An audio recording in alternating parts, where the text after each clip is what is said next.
It's been 40 years since the Air India bombing, or bombings, the worst terrorist attack in Canadian history, which left 331 people dead by the Cārvāka, a radical Khalistani terrorist organization that originated in Canada. Now, I actually have some good news to report on terrorism in Canada. That is a very, very rare thing. It is good relative to Canadian standards on terrorism, not so much global standards. Well, global standards now, the West is generally falling apart on its moral axes. Okay, so for 40 years, we have done nothing, absolutely nothing, to dissuade the perpetrators of the worst terrorist attack in Canadian history, the Khalistan movement, the Cārvāka, from doing more terrorist attacks. They blew up an airplane. They tried to blow up a second airplane. They got the timing wrong and killed 2 baggage handlers in Japan. So it was a double airplane bombing attempt. They blew up one successfully. Murdered many Canadians, children among them. They were not really punished for their actions. The mastermind of the plot, Tewinder Parmar, was not arrested in Canada. He was actually taken out by Indian police while trying to commit more terrorism inside India, which is the raison d'etre of Khalistan, is to balkanize India, as they say. And only one person was ever really arrested for the Air India bombing in Canada. CSIS had deleted files. The RCMP was incompetent. They couldn't listen to the recordings. Everything was deleted.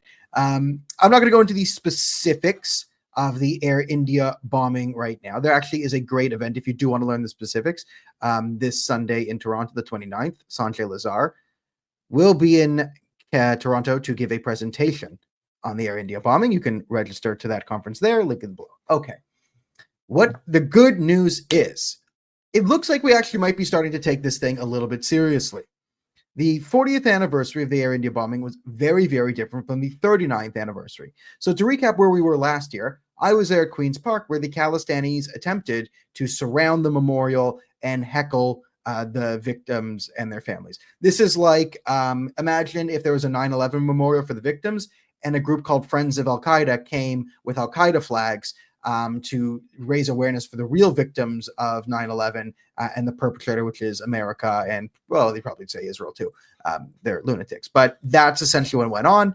And you had that. They were successful in Ottawa. They were successful in BC.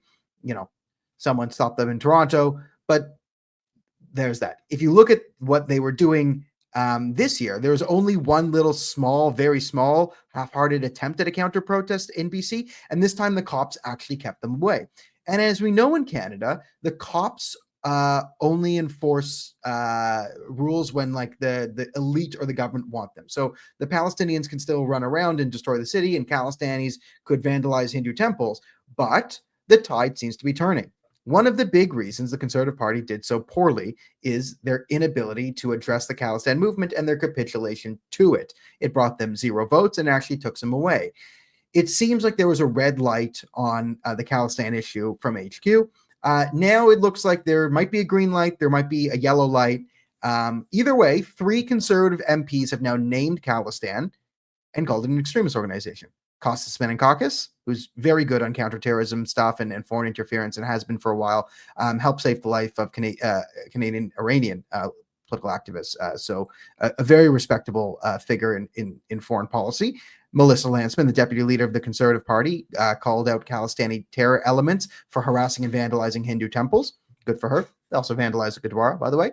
And Shov Majumdar called out Khalistan, saying we have to name extremism, whether it be Hamas, Hezbollah, or Khalistan. So 3 Conservative MPs from the federal party have sort of got the message and are changing tune. We are no longer supporting blowing airplanes out of the sky. That is a good shift for the Conservative Party because most of their base does not like blowing up airplanes full of innocent people. That is an NDP position, not a Conservative Party position. All right. That's the Conservative Party. We also have a new party in BC. The Independents have formed one BC party. They are very anti-Khalistan. They are anti-CCP. They're anti-IRGC. They're very pro-Canada.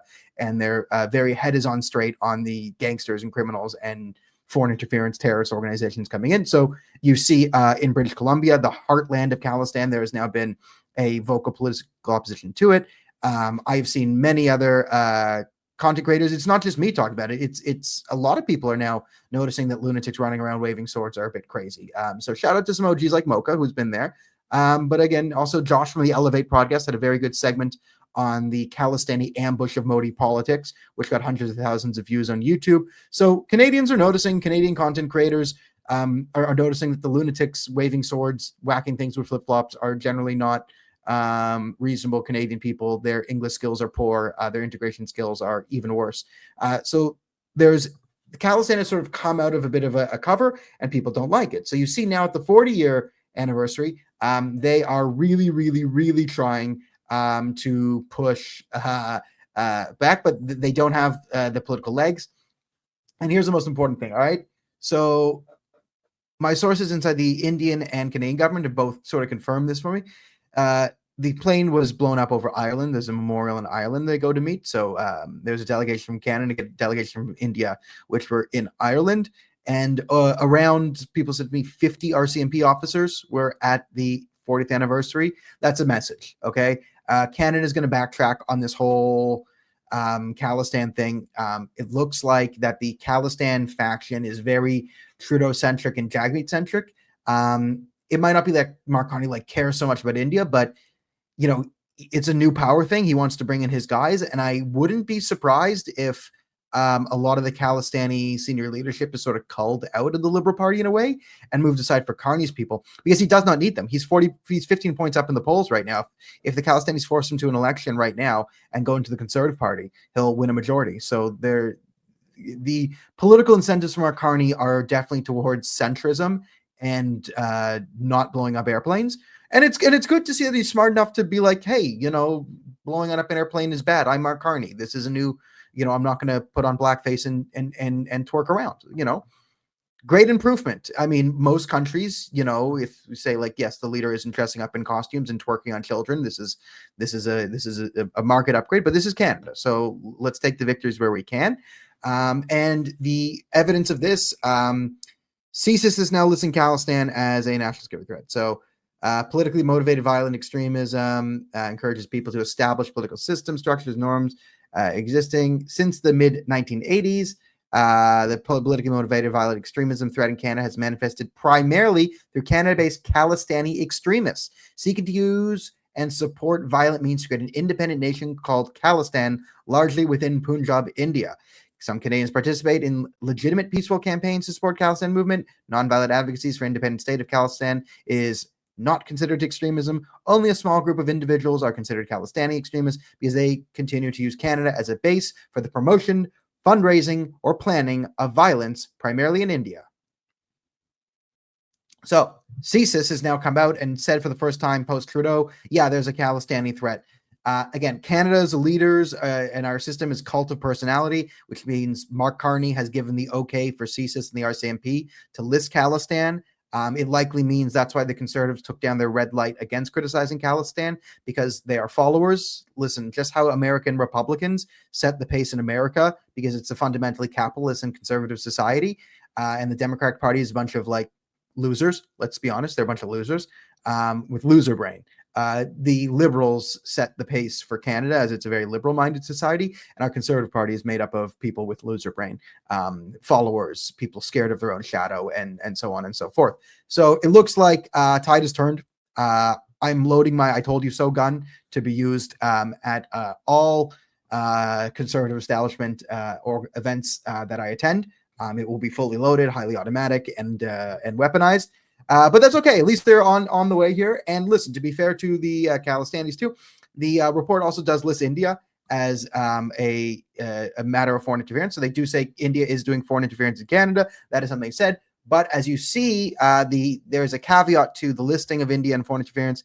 These activities attempt to steer Canada's positions into alignment with India's interests, key issues, particularly with respect to how the Indian government perceives Canada-based supporters of an independent homeland they call Khalistan. That's right. The Indian foreign interference in Canada is limited to trying to combat the Khalistan movement, which is a Pakistani-paid, listen, is India foreign interferencing here? Yeah. Why? Because Pakistan's foreign interferencing here. Because Canada's a permissive place that allows a proxy war to happen between India and Pakistan. So if we're going to let the Pakistanis fight it, then the Indians are going to come in and fight it. That's what CSIS is saying. And they're saying what I've been saying. I agree. It's not good. Let's get them all out. You want to list the Lawrence Bishnoi gang? Have fun. Do it. Listen, I want to get, does the Lawrence Bitchnoy gang have oversized power in Canada? Probably, most likely, 99% chance Canada. Every transnational criminal organization has outsized power here. Do Vietnamese drug traffickers, do I know anything about that particular subculture? No, I don't. But I do know with absolute certainty that there's a outsized faction of them in Canada because we allow it. Just because we allow it, that for criminals to game the system and come. And it makes sense that criminals, again, I picked a random country in Vietnam, but if it's Mauritania, whatever, any transnational criminal organization, is it too powerful here? Yes. Do you want to declare them terrorists to kick them out? Like, if we're going to deport them, I could see that, okay, yeah, let's list them as terrorists and set the precedent that we can deport terrorists. I'm happy with that. Again, I just think we want some better immigration laws and some RICO laws on organized crime. That might kick them out faster, which is my thing. But if you want to do it your way, the Patrick Brown way, to distract from the Khalistan, you guys being terrorists, fine. Do it. I don't care. Just, kick out criminals and terrorists. I don't care where they're from. Sure, go. Everyone's on board. That's kind of where we are now. So all in all, it looks like we're actually in a positive direction, Canada speaking wise. We've gone from a Justin Trudeau pro-terrorist government to a Mark Carney, which is sort of a two sides on terrorism thing. Now, it's not good. There's moral equivalencies, and he's gone back to, talk about a Palestinian state, but now he says this Palestinian state has to be kind of funny. Zionist Palestinian state, which has always been Canada's position, that Palestinian state should exist, predicated on the fact that it accepts an Israeli state and wants to live in peace beside it. That's always been the position of everyone except the Palestinians.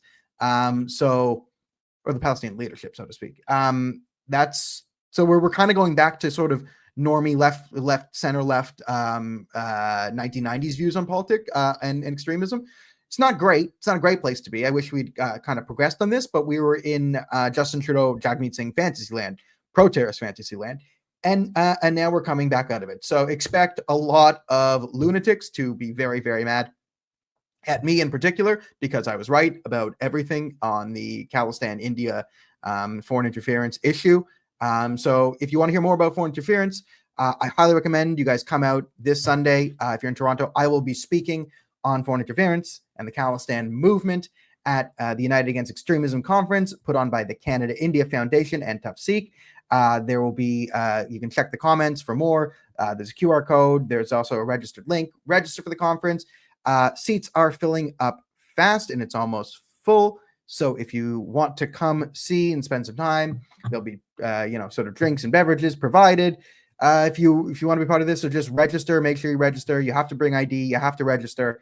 And I will see you on Sunday if you want to go there. And if not, you want to go there, then you will be kidnapped by the Zionist conspiracy and forced to go anyway. So you might as well do it the easy way.